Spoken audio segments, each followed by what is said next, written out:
Did Ricochet know that he'd be working for Triple H one day? Nobody enters the world of pro wrestling thinking of it as just another job. New performers enter this business out of passion and love. Growing up watching legends cut promos and have classic matches, the superstars we see today dreamed of performing in WWE when they were young. Just like every single one of us, they themselves used to be fans of the product before they decided to give it a try inside the squared circle.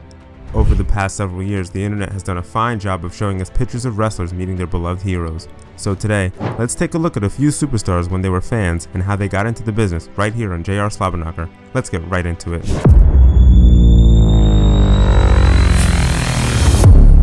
Kofi Kingston.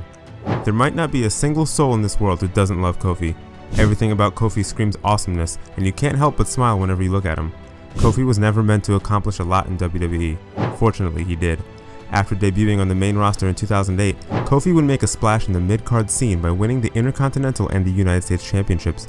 He had a stellar feud with Randy Orton in 2009, and he should have been propelled to the main event scene, but the company decided to keep him in the mid-card for a few more years.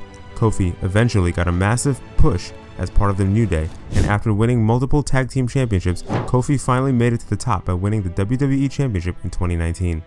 Kofi has inspired a lot of talents including Trick Williams, but who was the performer that got Kofi into the WWE? This might come as a surprise to you, but it was R-Truth who made Kofi want to become a WWE superstar. I used to like K-Quick back in the day and being like, man, I think I can do some of those moves. Having him be a part of the catalyst that drove me towards wanting to be a WWE superstar. Kofi was a fan of the business before becoming a successful performer. He was seen with Ricky Morton at WrestleMania 14. Cool, am I right? Ricochet. Yes, Ricochet used to have long hair back in the day. Before arriving in WWE, Ricochet made a name for himself in New Japan Pro Wrestling, Dragon Gate, and Pro Wrestling Guerrilla. He began his WWE career in 2018 at NXT, where he had fantastic matches against the likes of Adam Cole and Johnny Gargano, and he even became the NXT North American Champion. When he moved to the main roster, he had a tough time being booked well under Vince McMahon, but ever since Triple H took over, Ricochet has been booked consistently well. It would be nice to see him in a serious program though. Ricochet has made it known that he was inspired by stars like Rey Mysterio, Eddie Guerrero, AJ Styles, and The Rock, and they have been a major influence on him. Before working for Triple H and winning him over, Ricochet was fortunate enough to meet the game in 2007 as a fan. Bayley. Bayley is not only one of the best female performers of the modern era, but she is also one of the most underappreciated female stars of today. With that out of the way, everything about Bayley screams pro wrestling. Whether she's a face or a heel, Bayley gets the most out of everything she's given. She was excellent with her excited fangirl persona in NXT, and she got better with time with both face and heel runs on the main roster. Having won the Women's Championship multiple times, Bayley is one of the most important figures in the women's division. On top of that, she is fantastic in the ring as well. She delivers every single time she's in the ring. Before becoming the superstar she is today, Bayley was a massive fan of pro wrestling.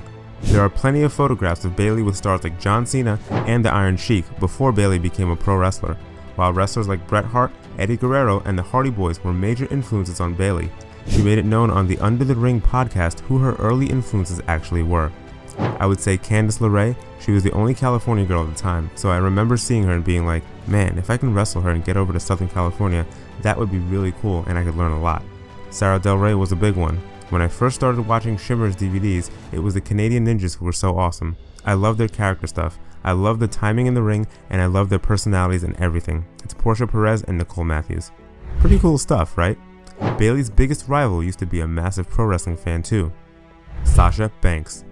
Before walking out on WWE, Sasha, now known as Mercedes Moné, was one of the best female stars in the entire company. She, just like Bayley, has accomplished a lot too. She's a multiple-time women's champion, and she even main evented the night one of WrestleMania in 2021 against Bianca Belair. Sasha could have reached even bigger heights had she stayed because she was always one of Triple H's favorite performers, but her decision to move on is to be respected as well. Other than being the cousin of Snoop Dogg, Sasha was a massive fan of pro wrestling. But what's even more surprising is that Sasha knew that she wanted to be a pro wrestler when she was just 10 years old. Speaking on the Normal Not Normal podcast, Sasha revealed what she felt like as a fan. Well, I started watching wrestling when I was 10 years old, and I just instantly knew that that's what I wanted to do, you know? Kids want to be superheroes, they want to be firefighters, they want to be lawyers, doctors, whatever, but I was like, whoa, I want to do that. I want to throw my body around, I want to slam, and say words such as, Oh hell yeah, and have people watch me from all over the world. And why wouldn't you want to become a pro wrestler when you're inspired by guys like Eddie Guerrero? Roman Reigns. Of course, we have to acknowledge our tribal chief as well in this video. After all, he was a fan of the product too. As a young fan, Roman would never have believed that he would be booed mercilessly as a babyface, only to end up becoming one of the greatest heels of all time. Roman's career has been full of ups and downs. The time when Vince was forcefully shoving babyface Roman down the throats of fans was so bad that even Roman didn't like the way he was being booked. Turning heel was his decision, and it paid off in spades. The Tribal Chief gimmick and the entire Bloodline storyline are some of the best work WWE has produced in the past 10 years. When it comes to Roman Reigns, one would think that guys like The Rock would be his major inspiration before entering this business. However, that isn't the case. Speaking to ODE, Reigns revealed that he looked up to Bret Hart the most. Bret Hart was always my guy. I enjoyed that sports-centric, athletic type of performance that he put on. He was a pro wrestler's pro wrestler. His work ethic and the amount of dedication he put in is second to none.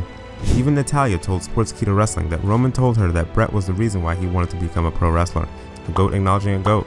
That's so cool. That's all for today, my friends. You might want to check out our other awesome videos on our channel, and if you enjoyed today's video, make sure to subscribe for more.